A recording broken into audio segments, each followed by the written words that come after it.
pessoal, tudo beleza? Vamos nessa, dentro desse bloco, vamos trabalhar com algumas questões aí, alguns exercícios de fixação da parte de funções, para a gente ir pegando o jeito e relembrando conceitos básicos aí desse assunto que é tão importante e que aparece tanto em provas, né? Mesmo que aqui, esse bloco, a gente trabalhe com questões que não são aplicadas, né? Questões que não foram aplicadas em provas, e por mais que a tendência, na maioria das vezes, seja as bancas cobrarem questões de funções específicas, mas essa parte aqui é importante, né? Então, bora treinar? Vem comigo, vamos dar uma olhadinha, olha só. Então, dentro da parte de funções, mais uma parte de exercício para vocês. Reforço com vocês aí minhas redes sociais, quem quiser seguir o Instagram, @profBrunoLima. Quem quiser se inscrever no meu canal do YouTube é o Professor Bruno Lima. Vamos dar uma olhada nessa questão, nesse exercício? Não tem alternativas, tá? E aí eu peço para você considerar então essa função f, que vai de R em R, definida por f de x vai ter que ser igual a 2/5 se o x for um número racional. E o f de x vai ser igual a 3/4 se o x for um número irracional. Dadas as condições, eu peço para você determinar então o valor da expressão f de raiz de 3 mais f de 3/5 sobre o f de π. Bem, o que eu preciso que você se lembre? Para início de conversa, que são mesmo números racionais? Números racionais são números que podem de alguma forma ser escritos como fração. Que tipos de números que entram dentro do conjunto dos números racionais? Todos os números naturais, todos os números inteiros e os racionais propriamente ditos. Quando eu falo de naturais, eu preciso que você se lembre. Quem são os naturais? O 0, o 1, o 2, o 3, o 4, então são aqueles números inteiros e positivos. Eles são racionais por quê? Porque qualquer número natural pode ser escrito como fração. Se eu te colocar o número 4, por exemplo, você consegue escrever o 4 como uma fração? Com certeza, né? O 4 ele é o quê? Ele é 8/2, por exemplo. Se eu colocar o 10 é um número natural. Você consegue escrever o 10 como uma fração? Com certeza. Dentre várias possibilidades que você tem, você pode escrever o 10 para mim, por exemplo, como 20/2. Então, todos os naturais entram dentro do conjunto dos racionais. Todos os inteiros entram dentro do conjunto dos números racionais. O que são os inteiros? Os inteiros é como se fossem os naturais, só que com sinal negativo, né? Então, o -10, o -5, o -6. Lembre-se que no conjunto dos naturais e dos inteiros não entram números decimais, só números literalmente inteiros, né? Então, se eu falar para você, por exemplo, do número -20 é um número inteiro, mas você consegue escrever o -20 como uma fração? Claro, posso escrever o -20, por exemplo, como -40 dividido por 2, que vai dar -20. Dentro do conjunto dos racionais propriamente dito, quem que entra? Entram todas as frações com sinal positivo e negativo.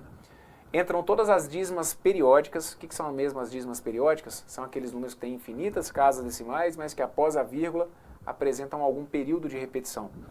E entram também os decimais exatos. Quem são os decimais exatos? 0,8, 0,9, 1,25, 3,798. Os decimais exatos são aqueles números que têm a vírgula, ou seja, têm casas decimais, só que essas casas decimais elas são limitadas, não são infinitas. Então, dentro dos conjuntos numéricos, a gente percebe uma separação. O conjunto dos racionais não se relaciona com o conjunto dos irracionais, até porque os irracionais são vistos como os números que não podem ser escritos como fração. E aí, quando a gente fala dos irracionais, a gente sempre destaca para vocês os modelos mais manjados que podem aparecer em prova de números irracionais.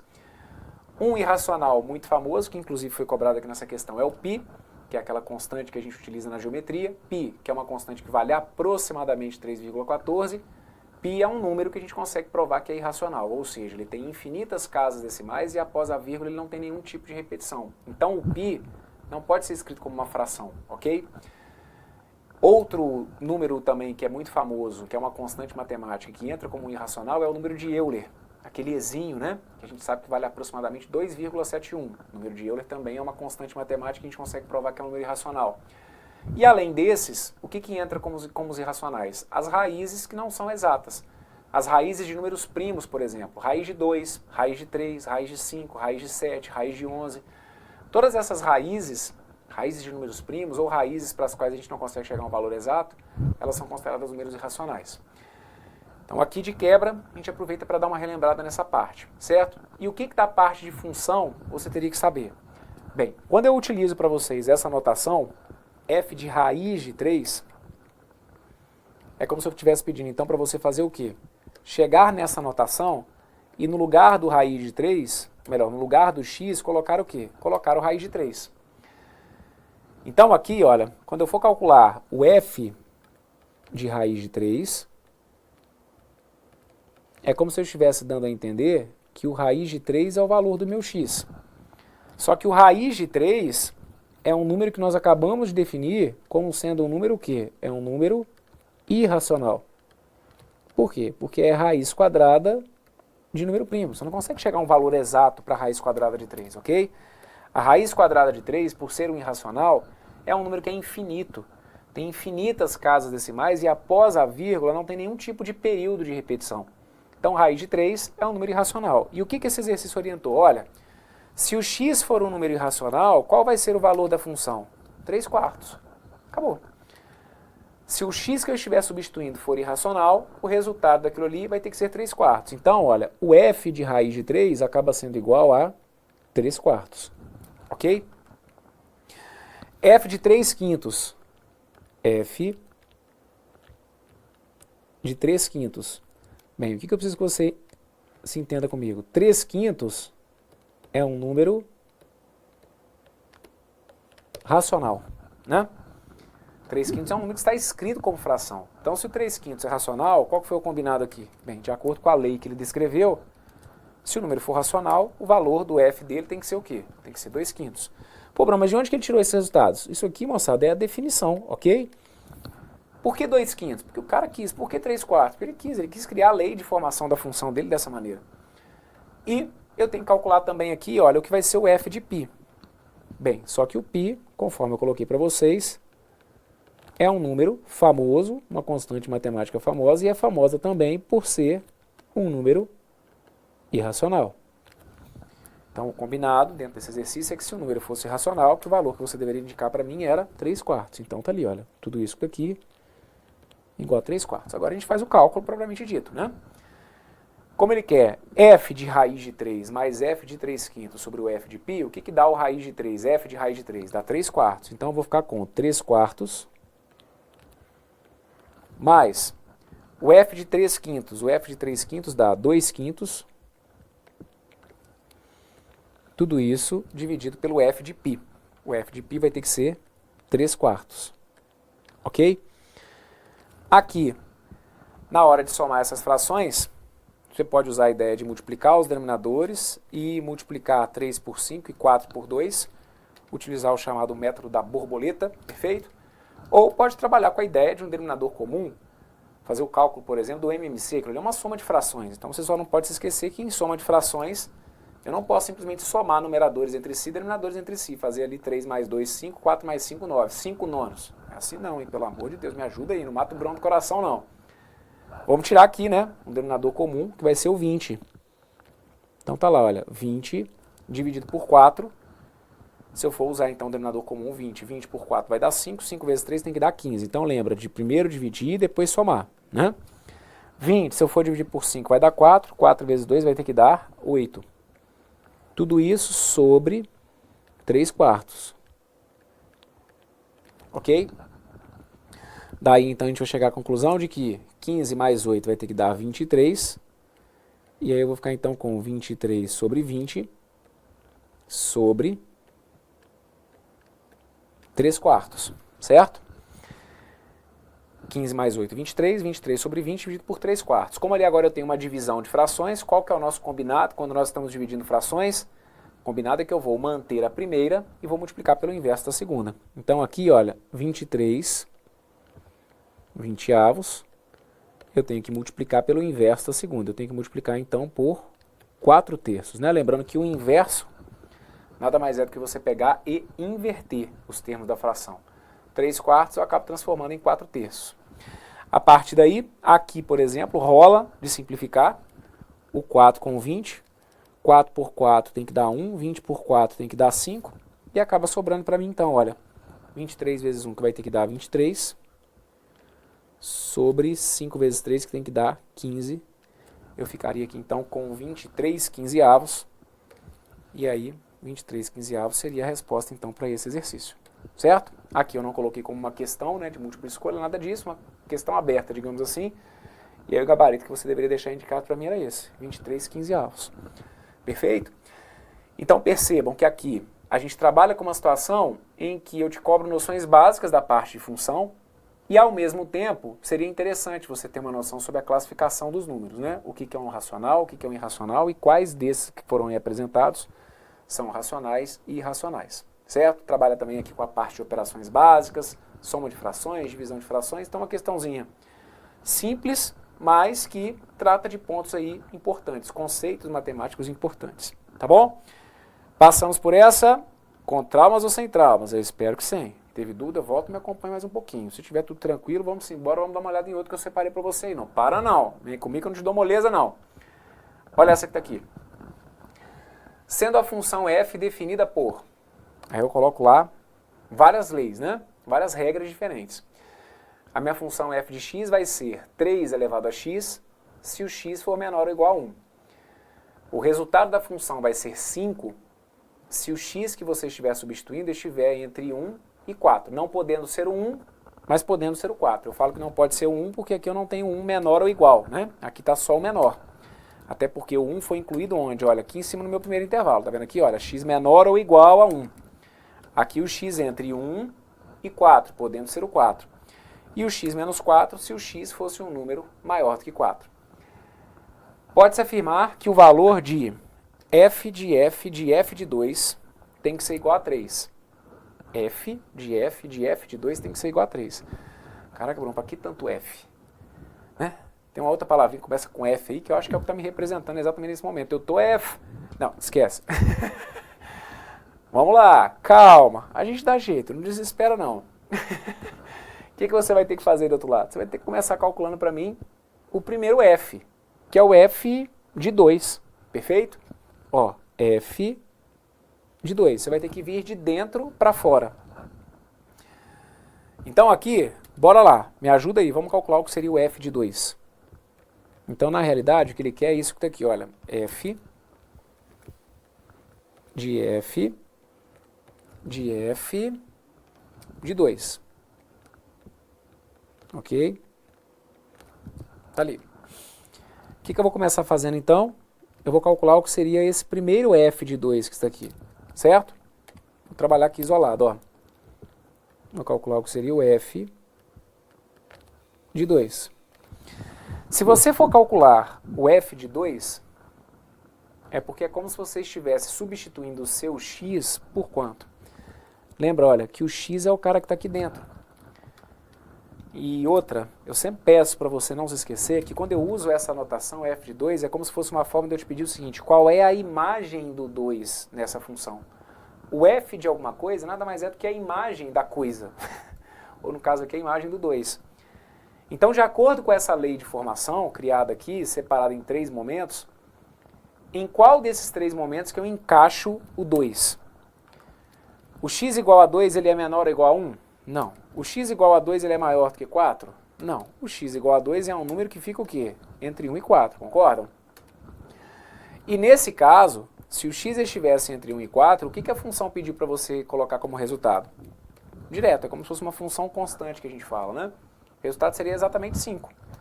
Então aqui, beleza, f de 2 teria que ser igual a 5. O que eu faço agora? Vou voltar aqui, vou deixar indicado tudo passo a passo, beleza? Volto ali e ficaria então da seguinte maneira, olha, eu passaria a ter f de f, agora tá vendo aqui esse f de 2? O f de 2 virou o quê? Virou 5. Então eu passo a ter aqui, olha, f de 5. Perfeito? E aí, vou fazer agora aqui o meu cálculo do f de 5. Aqui, olha, f de 5.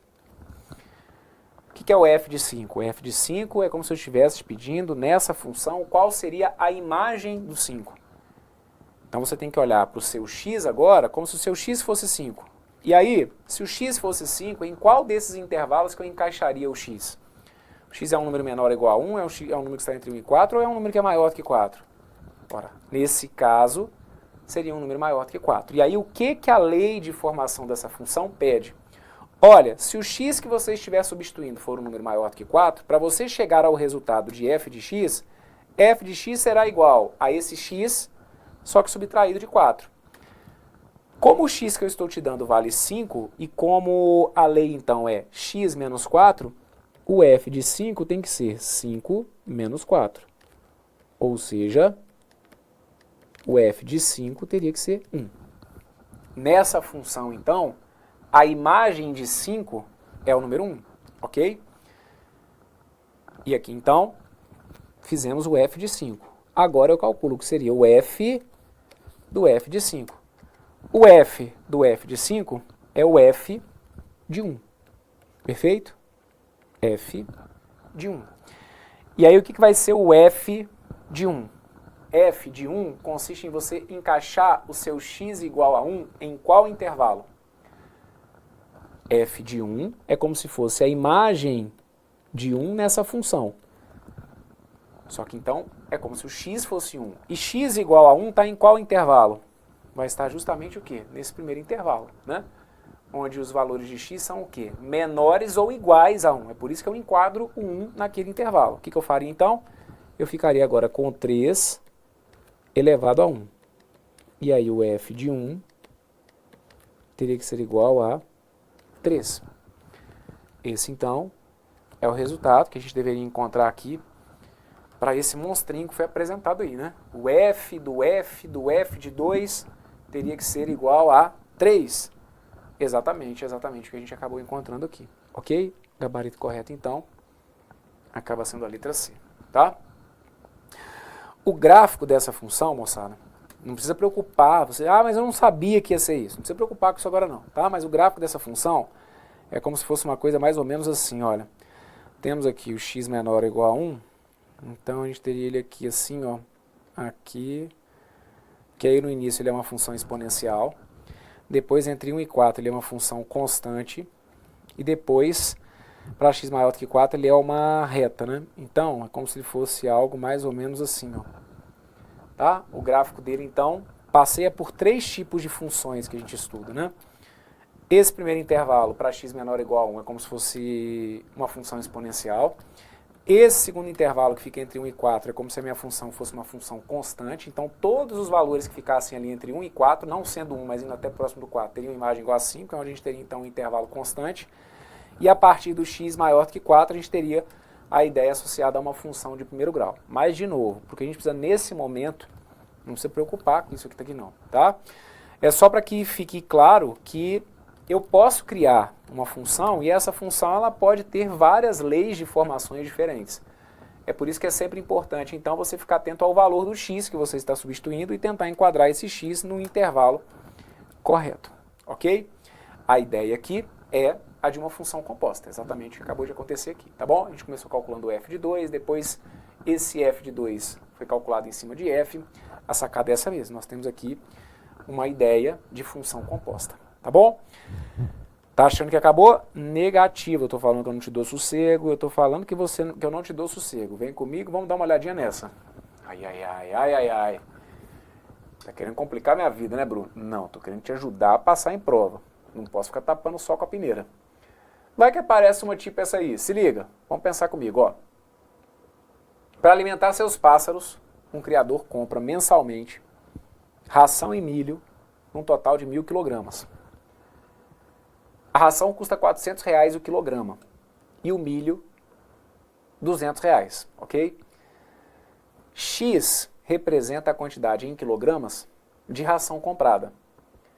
E aí ele diz que com base nisso seria correto afirmar que a função gasto em reais é dada por g de x igual a 150x mais 250.000, com o x variando entre 0 e 1.000. Caraca, Brunão, complicou minha vida, hein? Complicou nada. O negócio é que ele coloca aqui função, e aí quando coloca a palavra função, fica parecendo que vai ser uma parada de outro planeta. Mas lembra que função, a função propriamente dita é como se fosse uma fórmula, gente. Uma fórmula de cálculo, certo? Você vai tentar criar uma fórmula aqui para eu conseguir calcular o gasto que o cara vai ter. Não é complicado não. Vamos pensar comigo, olha só. Ele quer saber qual que é a função gasto. Então, de novo, eu quero que você crie para mim uma fórmula do gasto. Pensa aí o seguinte. Foi dito que o cara comprou ração e milho num total de 1.000 quilogramas. Vamos pensar comigo o seguinte. Vamos supor que ele tivesse comprado 200 quilos de ração. Ok? Consequentemente, quantos quilos que ele teria que ter comprado de milho? Não foi ração em milho no total de 1.000? Então, se ele tivesse comprado 200 de ração, ele teria que comprar 800 quilos de milho, né? Só que aí ele cita, olha, a ração custa R$400 o quilograma. Ele não quer a função gasto? Quanto que eu ia gastar aqui nessa brincadeira? Bom, eu ia gastar 200 vezes 400, mais 800 vezes quantos? 800 vezes o preço do milho, que era 250, ok? Então, se eu fizesse essa conta, 200 quilos vezes R$400, mais 800 quilos vezes 250, quanto que a gente teria ao todo? Teria o gasto, certo? Não vou nem fazer a conta aqui não, mas aí eu teria o meu gasto total. Ah, mas quem falou que o cara comprou 200 quilos de ração? Exatamente, te pergunto mesmo. Quem te falou que ele gastou 200 quilos, que ele comprou 200 quilos de ração? Ele pode ter comprado quanto? Ele pode ter comprado 400 quilos de ração. Só que aí se ele colocasse 400 quilos aqui, 400 quilos ali, o que que mudaria? Mudaria a quantidade de milho, que aí passaria a ser quanto? Passaria a ser 600. Mas eu continuaria tendo o quê? 400 vezes 400, ou seja, tenta observar o que é o padrão. Eu continuaria tendo o preço do quilo da ração, que é 400, multiplicado pela quantidade de ração, somada com o preço do quilo do milho, que é 250, vezes a quantidade de milho.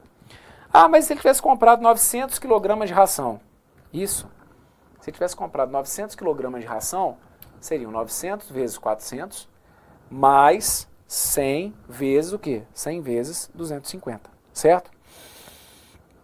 Bem, o detalhe aqui então é o seguinte, ele mesmo te orientou a deixar representado da seguinte forma, olha, imagine que X represente a quantidade de ração. Então, se o X representar a quantidade de ração, me ajuda aí. Se o X representar a quantidade de ração, o que vai ser a quantidade de milho? A quantidade de milho vai ter que ser 1.000 menos X. Concordam? X é a ração. De milho vai ser o quê? Vai ser 1.000 menos o que eu tiver colocado de ração. E o meu gasto em função desse X? O meu gasto em função desse X, é aqui que a gente usa a ideia de função, né? O gasto é em função de X, porque agora eu estou trabalhando de maneira genérica. Não estou atribuindo um valor específico, estou trabalhando de maneira genérica. Então é o gasto em função do valor que eu te der para o X. Como que fica esse gasto em função do X? Bem, eu pegaria a quantidade de ração, que foi quanto? Qual foi a quantidade de ração? Aliás, a quantidade de ração foi X. Qual foi o preço de cada quilograma? 400. Então eu ficaria com X vezes 400. Mais o quê? Mais 1.000 menos X. 1.000 menos X vezes a quantidade de quê? Vezes a quantidade de milho. Ou melhor, vezes o gasto por quilo de milho. Que foi de quanto? Que foi de 250. Então tá aqui, olha. Esse é o meu gasto, de maneira genérica. Só que o negócio é que quando coloco o X, fica parecendo que é uma coisa de outro planeta. Mas o que você está fazendo aqui é o que você fez agora há pouco quando você jogou valores. Onde está o X, imagine que é o seu valor genérico, perfeito? E todo o raciocínio vai acontecer seguindo exatamente essa linha que está aqui. Então a gente vai chegar à conclusão de que o meu gasto em função de X seria de 400X mais o 1.000 vezes 250. 1.000, se eu for multiplicar por 250, é o 250, seguido de 3 zeros, ou seja, 250.000. Esse menos X vezes 250 acaba dando menos 250X. E assim a gente vai chegar à conclusão então de que o meu gasto em função de X, ou seja, o meu gasto em função da quantidade de ração comprada, seria de 400X menos 250X, ou seja, seria de 150X mais 250.000, ok? Que vocês vão perceber que foi exatamente o que o cara colocou ali, que o gasto dele em função de X seria de 150X mais 250.000. E esse X variando aqui entre 0 e 1.000, Bruno, isso aqui tá certo? Tá certo, né, moçada?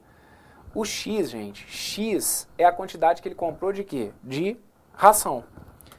Essa quantidade de ração varia realmente entre 0 e 1.000, concordam? Por que não pode ser menor ou igual e menor ou igual? Se eu colocar aqui menor ou igual, eu dou a entender que ele poderia ter comprado só ração, ou que ele poderia ter comprado só milho. E o enunciado deixou claro que, para alimentar seus pássaros, um criador compra mensalmente ração e milho.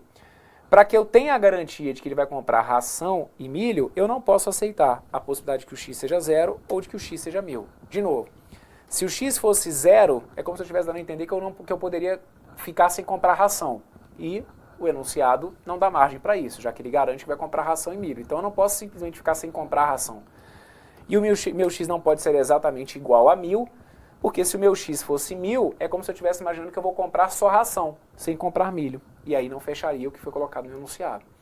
Então isso daqui é uma fórmula, certo? Que eu acabei de criar.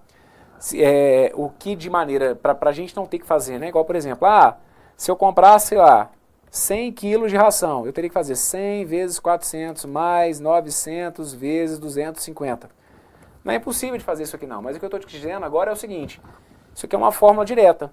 Você comprou quantos quilos de ração? 100. Então é só fazer isso, olha, 150 vezes 100 e somar com 250 mil. Aqui você tem a fórmula do gasto, tranquilo? Então o gabarito correto para essa que está aqui acaba sendo o quê? A letra C, item aí que a gente considera como correto. E aqui, olha, visto em todos os detalhezinhos, inclusive isso daqui, que não é um mero detalhe, tá, gente?